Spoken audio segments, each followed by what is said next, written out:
পরেরটা খুব সোজা। কেন যে বলছি পাচ্ছিস না, কেন যে মাথায় ঢুকছে না, আমার মাথায় আমার পরিষ্কার হচ্ছে না। সহজ একদম। এখানে প্রশ্নটা কি বলেছে, এইটুকুনি তোকে দিয়ে দিল, দিয়ে এটা কি বলেছে, বলছে dearness allowances is 93% of basic salary, মানে বেসিক স্যালারির 93%। তাহলে ডিয়ারনেস অ্যালোয়েন্স লিখবে এখানে, লিখে ইজিক্যাল টু বেসিকের 93%। বেসিক কোথায় আছে, এই যে E2 ঘরে, E2 ইন্টু 93%, বাস এই আর এন্টার হয়ে গেল।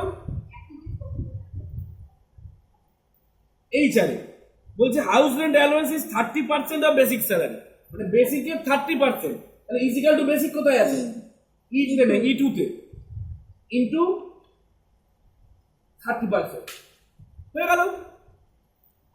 এবার বলতে ক্যালকুলেট গ্রস। গ্রস মানে কি, এই তিনটের যোগফল, এটা হচ্ছে গ্রস। হয়ে গেল।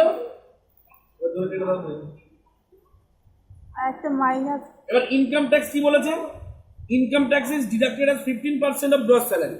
তাহলে গ্রসের 15%, তাহলে ইকুয়াল টু গ্রস কোথায় আছে, এই যে গ্রস ইনটু 15% হয়ে গেল।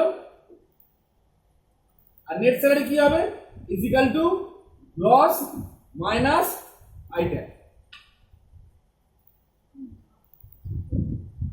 লাস্ট ভাবি কোথায় বুঝতে পারছি, ভাবছি পুরোটা দিয়ে ধন্যবাদ।